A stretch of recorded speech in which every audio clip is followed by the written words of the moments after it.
Hi, I'm Sarah. Welcome back to my channel. Today I'm showing you how to do a silky silk press on 4B, 4C here without heat damage. Today we're avoiding heat damage. I'm going to get into the products that I use and the methods that I've been using for a year. First step first, I clean all my hair products to make sure that there's no oil on any of them or old hair. The reason why I do this is because that if you have old hair, old product that's been building up on it, like the one you're about to see on mine, that old grease is more likely to build on top of your hair, burn your hair, and damage the process. So I just make sure I go between the bristles and get all that gunk out. This is my Revlon hair dryer for anyone that's curious, and I don't just do it for this, I also do it for any combs and brushes that I may be using as well. You don't need a hand dryer like this, but it's gonna cut your process in half if you get something like this.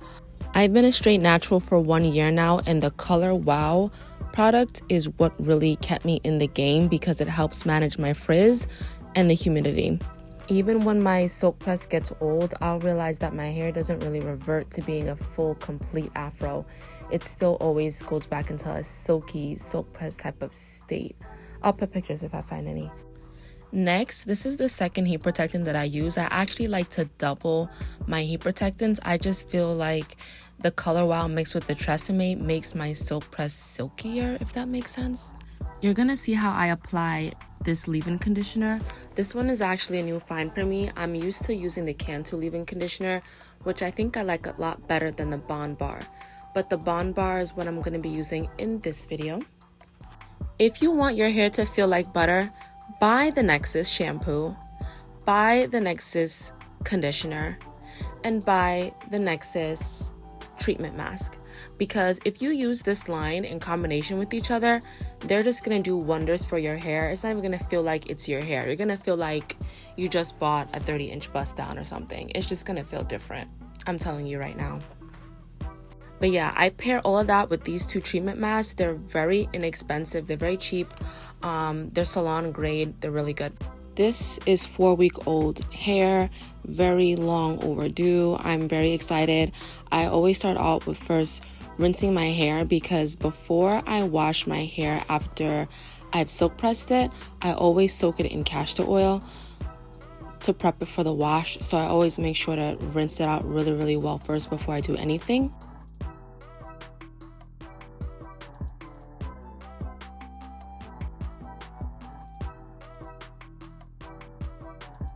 So the back is like 4B, 4A, and then the rest of my hair is like 4B, 4C. You guys can look and tell me. I'm not really too keen on the hair typing thing, but I would love to know your thoughts and what you think my hair type is, because I don't know.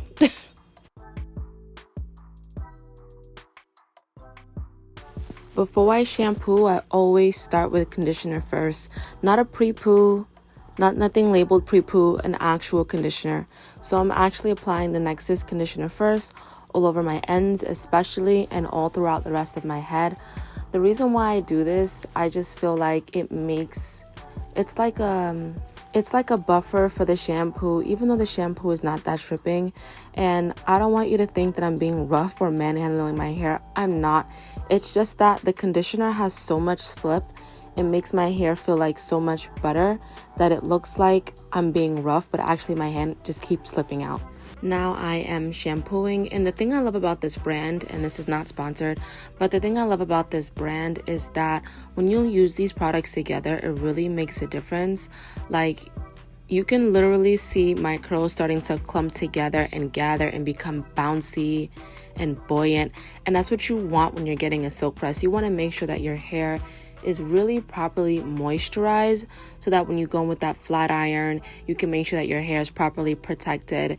And this brand also has a lot of keratin in it that's going to help to form those bonds in your hair so that while you're straightening your hair, you're breaking the bonds with the heat, but then the product is also helping you to build those bonds back up. So it's honestly a win.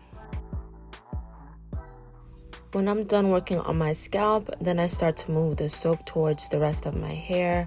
I honestly just focus on my scalp, but it's also important to make sure that the rest of your hair is clean once again to avoid that product buildup so that you can get a nice silk press. The reason why your silk press probably isn't silky is because you have too much product on your hair from not washing your hair correctly, or just from adding too much product afterwards too. It depends, but you just want to make sure your hair is clean. You can always tell how clean your hair is by how soapy your hair gets. If your hair is not sudsing up, it probably isn't that clean. So don't be afraid to double shampoo, because honestly, I double shampoo. And my mom used to do this to me when I was little, so I just like doing it now whenever I wash my hair. So the cycle is condition, shampoo, treatment. This is the Nexus leave-in mask. I leave it on for about 5 minutes to start. I like the consistency. It reminds me of like a whipped shea butter. So I just work this all throughout my hair, split it up into 4 sections, and then I leave it on my hair. Now the thing is, it says leave it on for 5 minutes, but I don't do that. I'll run it under hot water for 5 minutes to create like a deep treatment steam for myself. Then after the 5 minutes, I will leave it in my hair while I comb my hair out. So altogether, I probably have it in my hair for maybe 20 minutes. I wanted to show you the detangling process in real time because I have not touched my hair all week. So I just wanted to show you how relatively easy it was to comb my hair out with these 3 products in combination, although I haven't done anything at all to it besides co-washed it a week ago. But even that co-wash, I did not detangle my hair. I literally just put it into braids for a braid out. For me, at least, the least I detangle my hair, the better. So I'm only detangling my hair once in the shower, and then the only quote-unquote detangle I'm doing is when I'm blow drying it and combing it out with my hand dryer, the Revlon. The key to a silky silk press, a healthy silky silk press on 4B, 4C hair girls like me, is to make sure your hair feels like silk before you attempt the silk press, sis. That's all you gotta do. Just use products that make your hair feel like silk, honey. That's it. Next, I'm rinsing all that treatment out. And of course, yes, I still have my hair split into sections, and I keep these little clippies at the end because honestly, if I'm honest, I do not feel like braiding my hair, so I just twist it and they won't stay twisted, so I always just clip the bottom. Keeping a shower cap on when I'm not in the shower and I'm blow drying is how I keep everything hydrated. But at first, I'm just going in with that Bond Bar leave-in spray from roots to ends, and then I'm going over it with the color Wow, roots to ends as well. And then right on top of that, I put in the second heat protectant, which is the Tresemme. And then I just work all that in, smoothing everything out with my hands. The first blow dryer I use is a traditional blow dryer, going in with that, root to ends, assisting the water to go down and out, evaporating. And then I just go in with the tension method again, but this time with the hand dryer.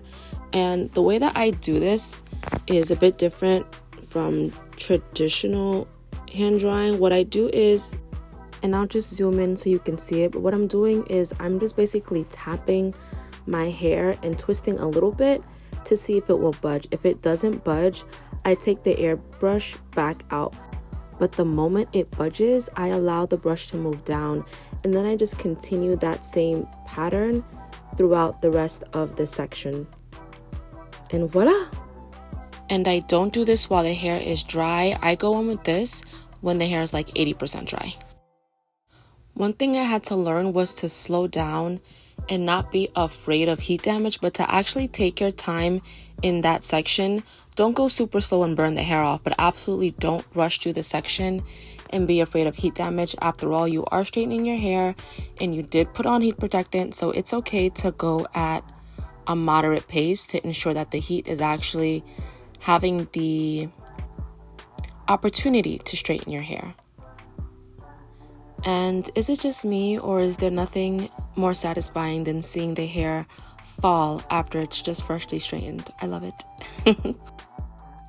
So yeah, this is the process. I just part small sections, make sure it's thoroughly combed out, and then I work at the root. The root I'll pass over maybe like 3-4 times, who's counting, and then I'll make sure I take my time and go down. But I don't really stress my edges too much. If you notice when I do my hair, if you look closely, you'll see that the edges aren't really touched that much.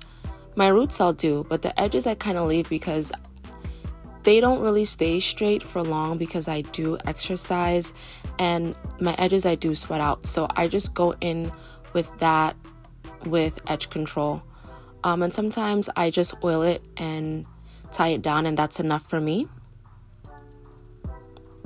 Everyone is different, so honestly just do what is best for you. After trying the Bond Bar, I can definitely say that it's too light of a leave-in conditioner for me to use. I wouldn't ever use something this light again. Honestly, it felt like water. I'm definitely gonna stick to using the Cantu leave-in conditioner repair cream until I find something different, or honestly I may just look into using a serum instead. I've been a straight natural for a year now, and I'm ready to try something new. But so far, it's going to be the Cantu that has my heart for me. The Bond Bar, I'm probably never going to use it again, but it did a pretty okay job. Don't forget to like and subscribe, and I will see you next time. Later, my loves.